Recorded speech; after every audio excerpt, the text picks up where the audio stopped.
I honestly can't believe this is a gaming PC I built for just 180 bucks. With PC part prices going absolutely crazy right now, this build shouldn't even be possible. But today I'm going to show you exactly how I made it happen. So the first thing I did was look for a cheap pre-built PC. You can find these pretty much everywhere online.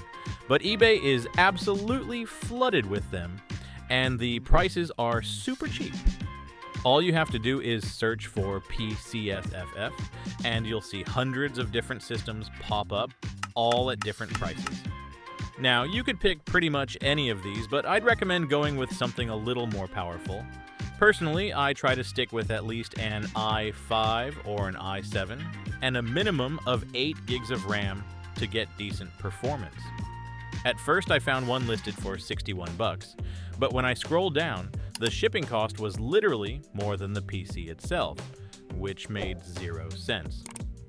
Not long after that, I came across a much better deal. A Dell Optiplex 7020 with an i7-4790 and 8 gigabytes of RAM for $65.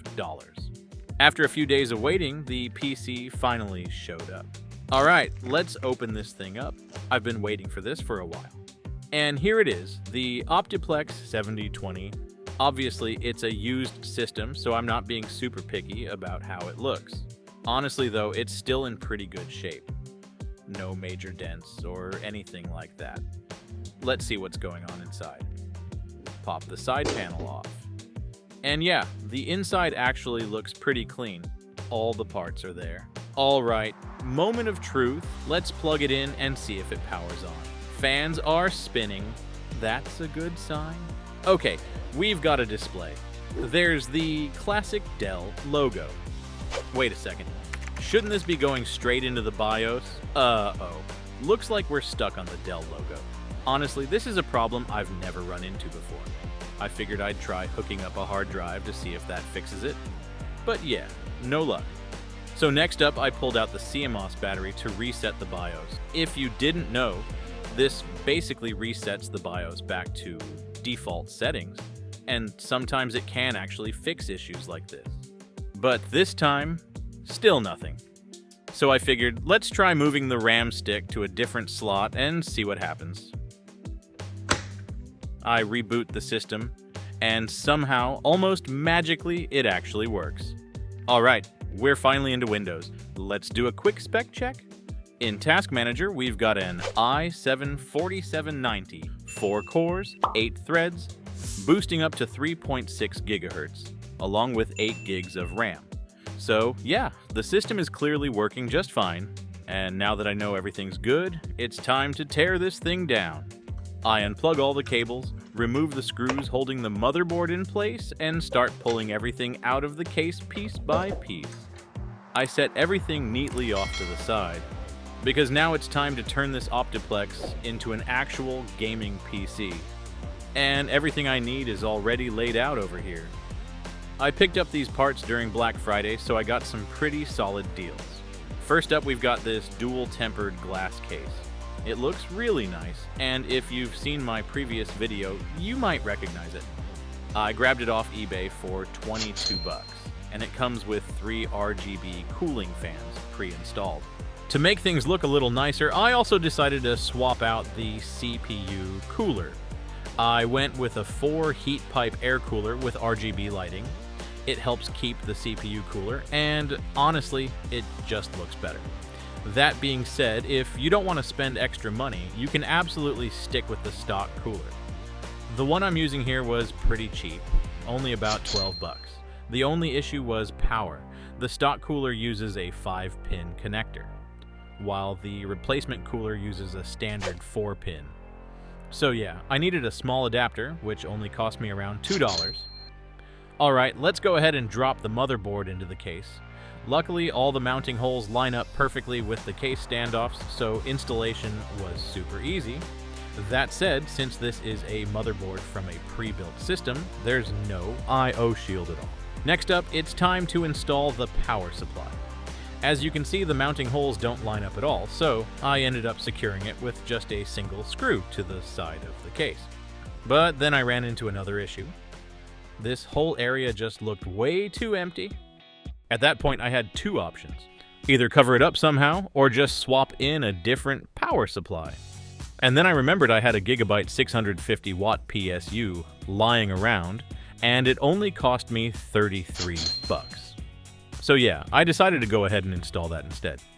Since this PSU uses a standard 24-pin connector, and the motherboard only needs 8 pin, I had to use an adapter, which was only about $4.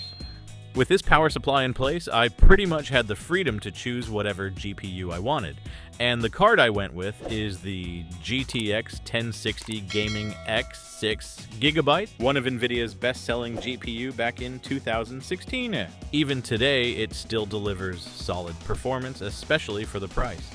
It's way cheaper than buying a brand new GPU, and I picked this one up for just 42 bucks. Alright, let's get this thing installed. And honestly, the final build looks really clean. Moment of truth. Let's plug it in and power it on. Oh man, that looks awesome. All in, the total cost of this build came out to around $180. And now it's finally time to test the performance. Alright, now it's time to talk performance. First up, the CPU. According to CPU-Z, it scores 2089 multi-core and 410 single-core. Next, for the GPU, I ran Unigine Heaven benchmark. The GTX 1060 scored 3,852, with an average of around 152 frames per second. And for real-world gaming, I'll be testing at 1080p, with settings that make the most sense for the best overall experience. Starting with CS2, I'm playing at 1080p on low settings. Most of the time it stays above 60 FPS, so it's totally playable for casual gaming. That said, it's not always perfectly consistent. CS2 can be pretty CPU heavy, and since this is an older CPU, you'll see occasional dips depending on what's happening in game. If you guys are on a tight budget and you're just playing for fun, this setup is still a solid option. Next up, let's jump into Cyberpunk 2077. I'm running 1080p on low settings. This game definitely pushes the system harder, but I'm usually around 80 FPS. In heavier scenes with a lot of effects and detail, it can dip to around 70. Overall though, it still feels smooth, and for casual gaming, this setup handles it just fine.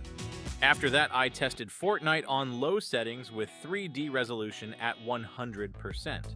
FPS sits around the 90 range, but there are still some small drops here and there, so it doesn't feel perfectly consistent all the time. Alright, next up is Tomb Raider on normal settings. Here I'm seeing around 160 to 170 FPS, and it feels super smooth. Basically no noticeable frame drops. For casual gaming, this setup handles it easily. After that, I tested Sekiro, which is pretty well optimized. The big thing is, it's capped at 60 frames per second, so you're not going past that by default. While holding 60, I'm seeing the CPU sitting above 50% and the GPU around 70%.